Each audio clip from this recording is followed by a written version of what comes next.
Welcome din sa ikaduhang kwarter nga pagtuon sa itong leksyon. Bag-ong leksyon, bag-ong mga pagtulunan sa atong takna sa pagtuon. Ang ato ang episode sa 3 ka episodes mahitungod sa maayong balita nga gisulat ni Lucas. Dinhi sa libro ni Lucas. Busa, malipayon kita o atong daygo na Ginoo nga doon na si bag-o nga mga pamaagi unsaon kini ang pagdasig nining ulahi mga adlaw nga atong ginapuyan. Sa dili pa kana ako kamong ibitahon sa usa ka pagampo. Amahan nga langit nun, salamat nga imo na sab kaming gitagaan sa bag-ong pagtulunan ining bag-o nga kwarter sa 2015 may tungod sa libro ni Lucas. Nga ang pagtulunan ini amo makinabuhian ug among mapahat ngadto sa uban. Ug salamat sa pagtubag nimo sa among mga pagampo sa ngalan ni Ginoong Kristo nga among manluluwas. Amen. Welcome sa tanan nato nagsunod itong programa. Ma'am Shai, ang ato ang permanente nga mainstay sa atong studio sa Hope Channel o si Pastor Roger Nomos. Welcome, Pastor Roger. Salamat. Ikaduhang kwarter na ni sa 2015. O di ta mo kumpiyansa, pila ka adlaw matapos mo na ang 2015. Tungod kay nagsigi kita og sunod sa programa sa Ginoo ang takna sa pagtuon. So Ma'am Shai, bag-o nga pagtulunan may tungod ni Lucas, daghan kayo ang atong i-expect nga mga maayong pagtulunan. Ngani nga ang atong una gyud nga leksyon ni ining maong second quarter mo sentro kang Ginoong Hesus, the coming of Jesus. Dili ni siya second coming kundi First coming coming yun. of Jesus. Kay usahay sige na tagisgot sa second coming, pero wala ta mahibalo sa kinsa ang primero ni abot nga mao si Ginoong Kristo. Gani lesson 3 kani kanang who is Jesus Christ, leksyon numero 3. Pero karon the coming of Jesus Christ magaisgot sa iyang pagkatao. Apan gusto na kong ipahibalo ninyo nga kining atong leksyon karon usa kini ka highly professional o theological, historical, theological, professional, medyo may pagka bugat-bugat ang iya mga gipanggamit nga terminolohiya. To kay ang atong author, Ma'am Shai, si Elder John M. Fowler, usa sa pinaka maalam nga professors o Associate Education Director sa Konferensya General. Dili basta-basta. Na ako'y, sa dili pa ganun nato sugdan ka na, ako'y nakutlo niya nga, matawag na to, 3 decades na ni nga quotation nga akong ginagamit. Ang pulong nga iyang gigamit. We are not saved by Christ, the good man. We are not saved by Christ, the God man. We are saved by Christ on the cross. Muna nga dinhi makuha nako ang ihang mga panglantaw sa una-una. Nga ang iya di ang thesis sa iyang pagtuon ni Ginoong Kristo mao nga si Ginoong Kristo tuwa sa cross Kalbaryo. Og sugdan nato Ma'am Shai dinhi sa iyang pagkatao og atong anihon karon ang usa ka manindot nga pulong sa balang kasulatan naa sa Lucas 1 bersikulo 37. Atong pupuon ang kahinog na kayo nga bersikulo. Lucas 1:37 nagaingon kay sa Dios walay butang nga dili mahimo. Kana nga pinulungan Ma'am Shai, ambot og naapabay mo labaw ana. Wala na superlative. Sa tupa. Mo nagingon sa Ilonggo nga wala na gyud kay ikasukol na to. Kana nga bersikulo. Nothing is Wala, impossible wala na with gyud. God. Wala na gyud. Sa pamahimong pangayon nga bersikulo. Nga kung ikaw nagluya, nag-doubt o Duha-duha. nagduha-duha, tanawa ang Lucas 1:37. O kini nga pagkasulat kining Lucas 1:37, wala ni gisulat aron nga mahimo lang i-quote nimo siya. Imo siyang pick-upon og ipahat ngadto sa uban. Gisulat ni base sa usa ka tinuod nga kasinatian sa kinabuhi ni Lucas, Ma'am Shai. Ngani atong ihatag ang background kung kinsa ni si Lucas. Kana si Lucas, Oh. usa ka Doktor. Doktor. No, dili basta-basta. doktor. Oh. Unya usa ka hintil nga nakonberter sa pagkakristohanon. So hintil siya, dili siya sakop gyud sa original nga grupo sa mga Sanhedrin, mga di siya matawag natong Pariseo kay di man siya Hudyo, Ngani ang iyang sinulat gi-address pod sa mga hintil sa Hintil. o kani si Lucas medyo mitikuloso nga historian. Kanang metikuloso ma'am siya ay ang kanang pulong metikuloso in English man ang meticulous ana. Kanang kuti-kutihan kayo Kutihan, or oo. kanang medyo Daginutan. doki gid ba. Di pod siya mo gamit og word nga wala niya na susi kundili iya gyud nga ipahaom ang pulong sumala sa iyang katuyuan. Muna inyuhan ang mga expertise Dr. Roger kay mao ni ang inyong pagtuon sa doktor Ginoo. Ang pagkakutihan ni Dr. Lucas, dili kutihan nga pagsamok-samok, kundi kutihan sa pagtugkad, pagkaykay sa eksakto nga kamatuoran. Kahulugan. Kay mura man nag karaan magikay nga pinulungan siguro ng kay Pagkaykay. mura ka ng kay kayo nimo kanang parang dunay gipangita. Niya wala ginakita, mo nang gikay gyud kung nakita ra. Ngani kaning iyang sinulat very orderly, no? The events, no? Ang account of events, grabe, order. Doon na siya established genealogy o chronology. Kiplastad niya maayo. Nahanay. So kining atong pagtuon nga the coming of Jesus isgutan ang iyahang birth. Iyahang birth with the people nga mga real people who are eyewitnesses. Unya si Dr. Lucas dili siya eyewitness. But imong makita nga he was a credible and authentic convert of Christ. Sa ato pa doon na siya integridad. Naagid siya Na-establish ang integridad. iyang pagka matuhuan gid siya. Aron ang katuyuan din ni Ma'am siya ngano nga gihimo niya nga authentic aron ma-dismiss ang unahuna sa kana ba murag istorya ni katang isip ra ni. Kining pagkatawo ni Ginoong Kristo katang isip ra ni. Imposible kaayo nga nahitabo nga natawo si Ginoong Kristo dito sa pasungan sa baka. Tapos gilayas pa gyud ngadto sa Ehipto kay dunay order nga papatay ang mga kabataan. Gidismiss ni Lucas ang unahuna nga kining pag-anhi ni Ginoong Kristo kani ang iyang pagkatao usa ka realidad. Tinuod yun. Tinuod yun. Kay kasagaran mga panghuna-huna sa tao, murag dili may tabo.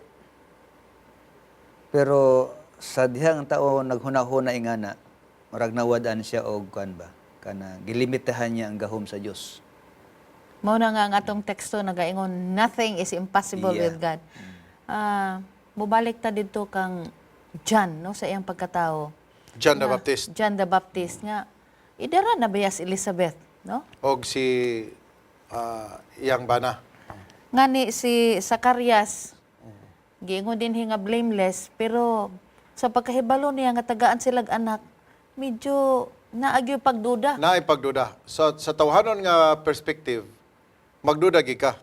Kay biology, musulti gyud nimo nga dili na gid pwede.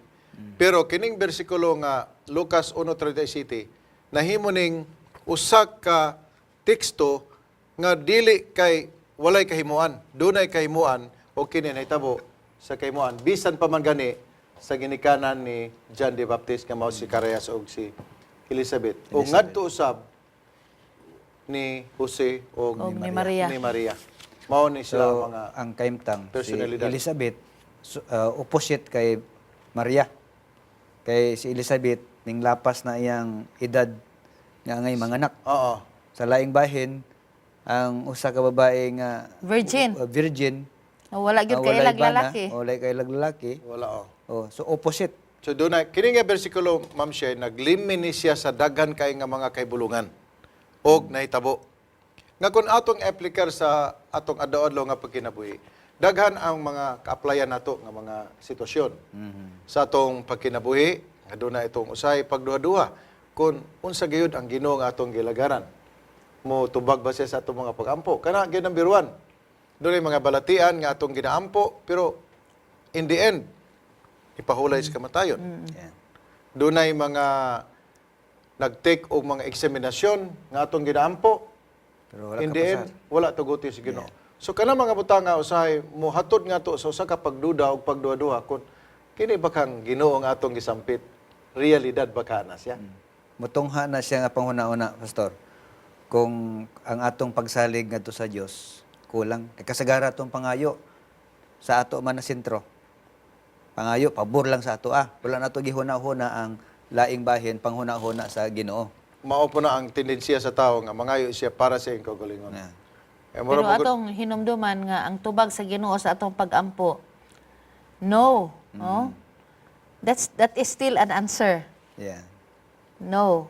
Kay basin pag naapay mas maayong tubag ang Ginoo o pamaagi ang Ginoo kaysa imong gipangayo. Napoy tubag nga wait, hulat, no? In God's own time. Mao na nga ang tendensiya dunay conflict sa tao og sa iyahang pagtuo. Pagtuo. Tungod kay naagyod sa tao nga selfish gid siya, ma'am siya. Yeah. Tubagod gini mo ang ako ang pagampo Ginoo. Mura dunay usa ka pastor nga giganahan kay ko nagwali sa dinhi nag-assess Cagayan de Oro. Iyon siya nga ako nagampo ko pero ang tinuod do na gyud ko pagduha-duha. Mhm. Ambot ka kaninyo, ingon siya. Ambot ka kaninyo kun sa tanan yung pagampo wala bigid mo gaduha-duha. Sa atong pagkatawhanon musulti ko nga ako magampo unya nagduha-duha po ko. Pero taliwala niya nang ako pagampo o taliwala sa akong pagduha-duha, ako nakita nga ang Dios dili madala sa atong pagduha-duha. Kay kun ang Dios mutubag, dili na tan-awon kung nagduha-duha ba ka o wala. Ngani sa wala pa ka nakasulti kabalo ng Ginoo. Mao na siya, Ma'am Shay. Nahinumdum ko sa experience na ni Pastor Aguinaldo, kuan pa siya kanang visitor. Nya iyang igagaw grade 1. Dugay makay sila nakauli gikan sa eskwelahan sa Matutom View, View Academy. Elementary. Di murag hapon na kaayo. Wala ka kayong ginikanan. Pag uli na nila, kusog kayong hangin nga ang kawayan nagakuha na. Perti nilang lisanga. So nakadesider ang mga duha ka bata nga magampo. Si Pastor Aguinaldo og iyahang igagaw. Grade 1 nya visitor. Niingon siya, sige na, ampo na din ha. Son, ay di ko, ikaw grade 1, ako visitor lang, ikaw mag-ampo. Pastilan, wa man siguro matudlo is ginikanan ang giampo. Niingon siya, A, B, C, D, ABCD ang wali. Alphabet ang Pero yan. ingon, Pero sabtan, ingon sige Pastor na. Aguinaldo, it's amazing.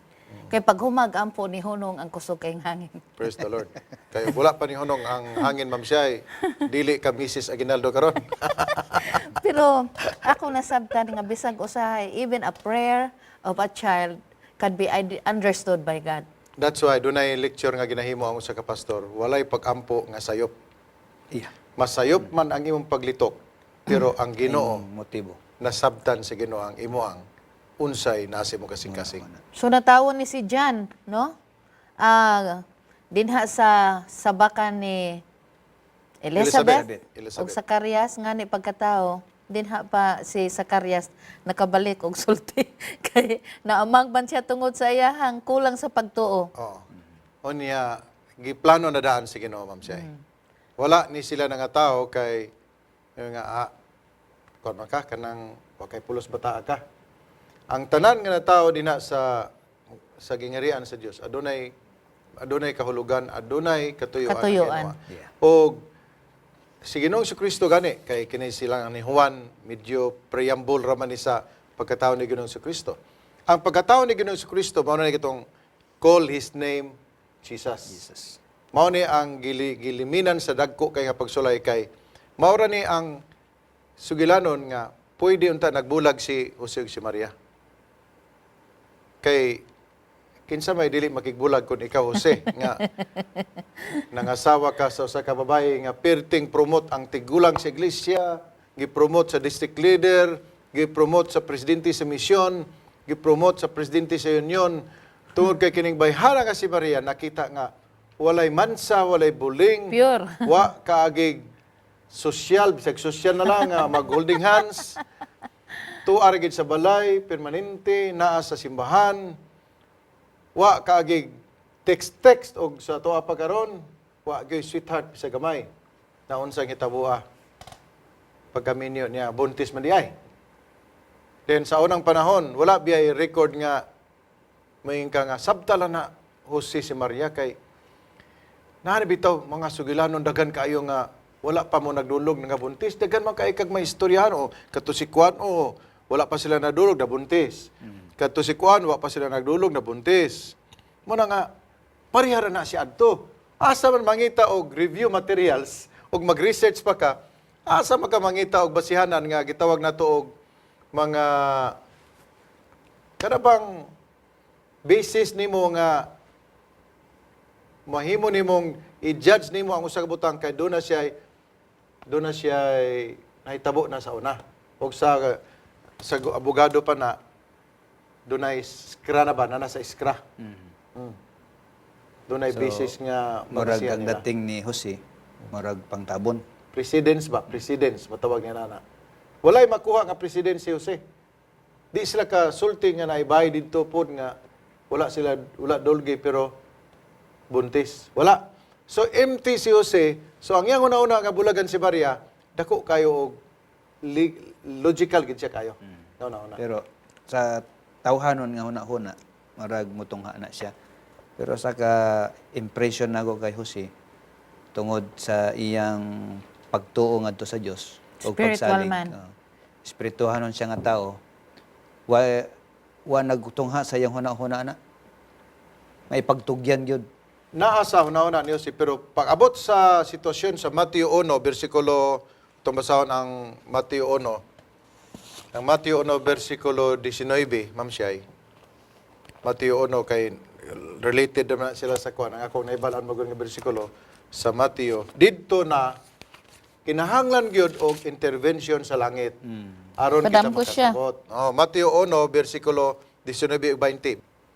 Og si Jose nga iyang bana sanglit tawo man siyang matarong og dili buot magpakaulaw kaniya, nakahuna-huna sa pakigbulag kaniya sa hilom. Tawanon na, tawanon. Pero 20. Apan sa nagpamalandong siya sa pagbuhat niini. Tanawa, usa ka manulunda sa Ginoo mitungha kaniya pinaagi sa damgo og mingon, Jose, anak ni David, ayaw pagpanuko sa pagpangasawa kay Maria. Kita Kay nimo? kanang samkon gikan sa Espiritu Santo. Diha ang Kana pagtugyan siya. niya. Diha ang pagtugyan. Doon ay intervention sa langit. Explanation sa langit, Ma'am Siyay. Pero gusto na ko nga tagaan gyapon og pagduha-duha gyapon na nga bersikulo. Yeah. Nga naman. Okay. Kay gili naman ka giingnan lang siya nga pangasawa na siya. Kasi kay kanang iyang gisamkon iya na sa balang espiritu. Kadto nga pagkasulti, doon na gyapon siya elemento nga ug mao ning kabutang nga bulag gyapon ta. Yan naman. Tungod kay dili ma-reconcile ni Jose ngano ang balang espiritu muhimo og pagdaot sa iyang asawa. Kung imong tan-awon sa selfish Human. nga pangunaw-na, ha? Unsang hitabua nga nakaako ang balang espiritu sa pag himo og usa ka butang nga dako kayong epekto sa akong kinabuhi. Dunay mga butang sama niya na. Sa to pa, kung imong analyze ang ginahuna ni Jose, usa siya ka tawo nga very submissive sa Ginoo. Ginoo. Nga naman, dili naman siya mo question, Ma'am Shay. Wala na siya na question nga, okay, wala ko sa akong poder nga mo question Ginoo kanimo. Ang tao di ay nga mo submitar og hingpit sa Ginoo, wala nagikinahanglan nga makasabot siya. Aron Una siya ang- makatuo, makasalig sa Ginoo. Mao na naka-overrule sa iyang tawhanon nga una. Kana siya. Di na kinahanglan, Ma'am Shay, nga masabtan na to ang tanan. Oh, tapos atong makita nga ang Old Testament nga mga propesiya was fulfilled in the New Testament. So, kana, Nga nakatabang kayo. connection, no? Nakatabang kayo na nila. Kay Katabang siguro si Jose pod na siya daan sa iyang pagka-spiritual man. Nakabalo na ni siya nga naay umalabot nga Mesiyas. nga Apil na mayong siya sa maluluwas. iyang knowledge sa mga pulong sa Ginoo. Oo. Ang tao nga dunay giya sa pulong sa Ginoo, layo siya sa gitawag nga pagduha-duha. Naay pagduha-duha pero kanang pagduha-duha nga mudayon nimo sa pagkadaot. Yeah. So sa pagkatao ning duha, John the Baptist ug ni Ginisos, both mga mirakulo. Miraculous. Miraculous. Dunay traces of miracles ang ilang So miracles. Kinabuhi. Anya both pod sila puros gisaad. Og imo pag yung makita dinhi nga ang pagkatao ni Ginoong Hesus dili harianon. Kay sa expectation sa mga Hudyo. In the, usa gyud ka kingly in the reign Oh. in the lineage of David. aron pagluwas nila sa bandage of Sa Israel, the okay. Roman Empire. So imong makita nga it was amazing nga ang hari sa tanang mga hari Niabot niabot niya dito sa ra gyud sa pinaka-pobre sa mga pobre. grabing pagkatao dito pagyud sa kuan Pasungan. pasungan sa mga baka. Kining duha, pastor, ang ilang pagpakatao adunay katuyuan. Si Juan Bautista natawo siya para iandam ang agianan sa Ginoo. Samtang si Ginisos natawo siya aron sa pagluwas sa nangawala.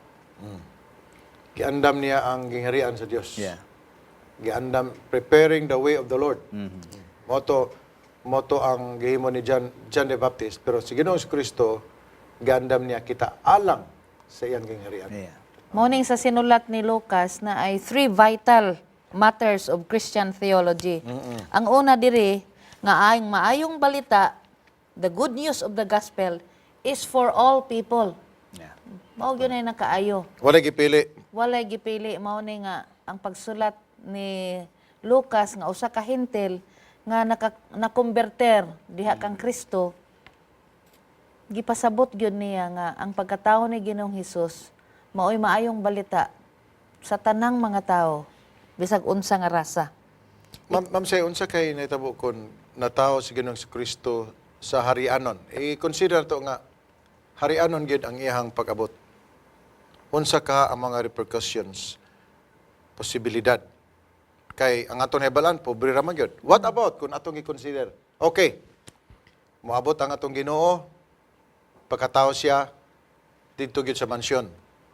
Siguro pinakanindot nga mansyon. Unsa kaha ang posibilidad.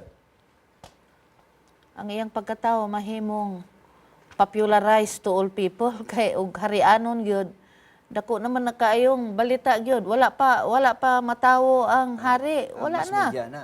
Oh, grabe na ang media ana. Ang posible pod nga makaingon pod mga Hudyo mosamot ang ilang pagkamugiro. Kaya itong panahon na ang mga Parisiyo, ang mga kaliwatan sa mga Hudyo, nasa ila ang pagka Arrogante. gusto ba nga vengeance gid ang ilang gusto, Ma'am Chay. Oh, Vengeance gid nga tang to tang unsa pa na dinha tooth for a espada tooth. to espada mo na lang gyulat. Og ang pagbalik pag-abot sa tong Ginoo nga in the most humble manner naka-neutralize gid og sakto.